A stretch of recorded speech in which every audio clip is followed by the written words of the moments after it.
नमस्ते। मैं हूँ संजय कुमार। मैं अपने वादे के अनुसार आपके साथ फिर एक नया टॉपिक लेकर हाजिर हूँ, जिसका नाम है chemistry of oxy acetylene flame.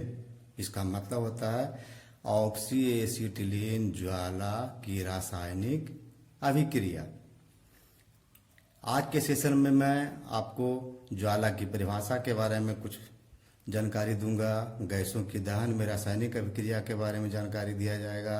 भीतरी कोण, मध्य भाग और बाहरी भाग के बारे में भी जानकारियां दी जाएगी। तो चलते हैं, सबसे पहले जानते हैं फ्लेम होता क्या है, ज्वाला किसे कहते हैं। तो गैस वेल्डिंग में ब्लो पाइप की नोजल या टिप में एक ज्वलनशील गैस तथा ऑक्सीजन, ज्वलनशील गैस मतलब एसिटिलीन से यहाँ पर ताल्लुक रखता है। तो गैस वेल्डिंग में ब्लो पाइप की नोजल या टिप में एक ज्वलनशील गैस तथा ऑक्सीजन को मिलाकर जो लौ उत्पन्न की जाती है उसे ज्वाला कहते हैं। चलिए आगे बढ़ते हैं।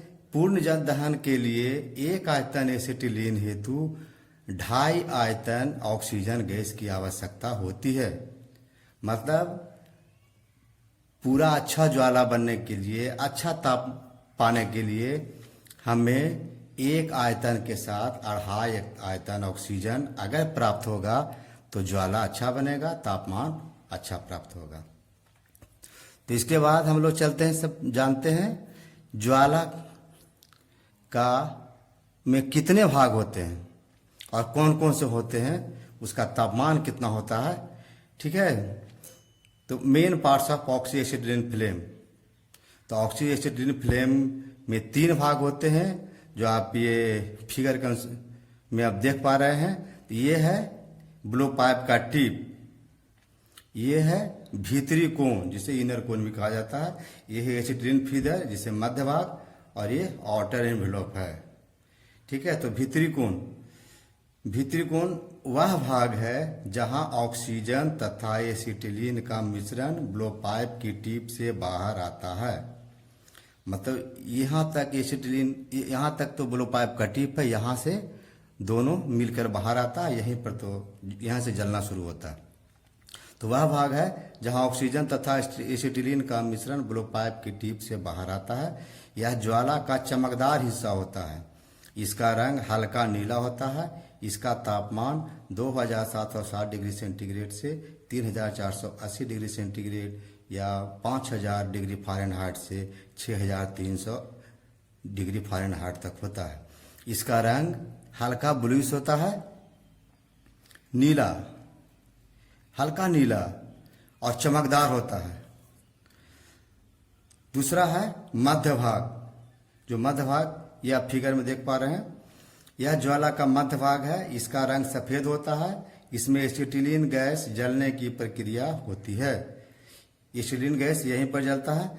इसे कार्बन मोनोऑक्साइड तथा हाइड्रोजन का रिड्यूसिंग जोन भी कहते हैं, या इसे एसिटिलीन फेदर भी कहा जाता है और कार्बन मोनोऑक्साइड तथा हाइड्रोजन का रिड्यूसिंग जोन भी कहते हैं।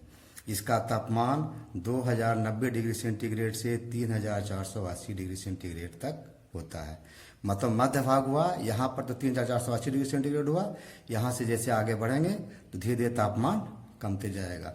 इसलिए हमें अगर लोहा को पिघलाना है तो हमें इसी भाग का इस्तेमाल करना होगा, जिससे पूरा तापमान हमें मिल पाएगा। तीसरा, बाहरी भाग, आउटर एनवेलप। यह ज्वाला का बाहरी भाग है जो वायुमंडल से ऑक्सीजन लेकर ज्वलन क्रिया करता है। यहाँ तक तो जो हम लोग ऑक्सीजन दिए उसे, यहाँ पर तो जो हम लोग 1:1 में जो ऑक्सीजन और एसिटिलीन गैस निकला वहाँ पर क्रिया हुआ।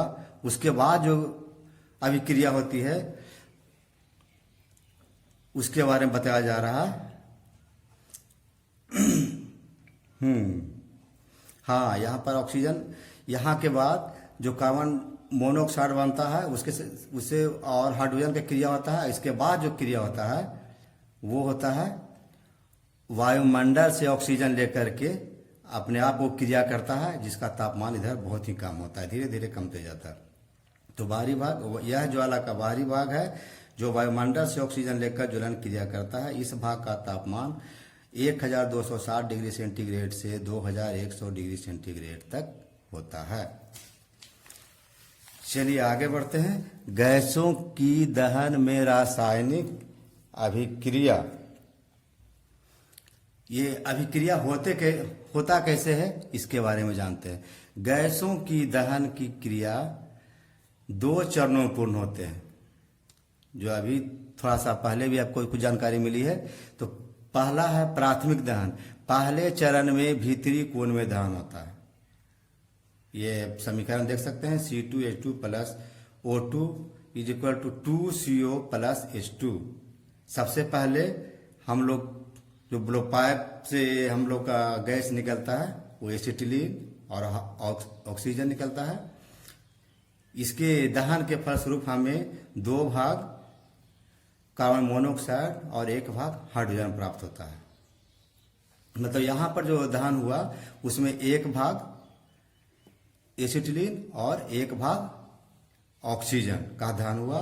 मतलब दोनों का अनुपात होता है 1:1, बराबर मात्रा में एसिटिलीन और ऑक्सीजन दोनों का दहन किया जाता है। इस चरण में एक आयतन एसिटिलीन का बराबर मात्रा में ऑक्सीजन के साथ दहन होता है, जिससे 2 आयतन कार्बन मोनोऑक्साइड तथा 1 आयतन हाइड्रोजन तथा ताप उत्पन्न होता है। इस प्रक्रिया में सबसे ज्यादा तापमान भीतरी कोण के अग्रभाग में होता है। उसके बाद द्वितीयक दहन। इस चरण का स्थान फ्लेम के आउटर इन्वेलप में होता है। आउटर इन्वेलप आप देख सकते हैं, ये पूरा भाग आउटर इन्वेलप है। इसमें जो दहन की क्रिया होगी वो द्वितीयक दहन कहलाएगा। उसमें होता है जो पहले चरण में जो दहन हुआ वहां पर प्राप्त हुआ 2 भाग कार्बन मोनोऑक्साइड और 1 भाग हाइड्रोजन।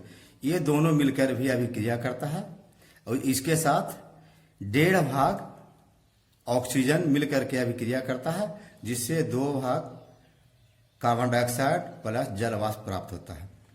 इसे भी देख लें।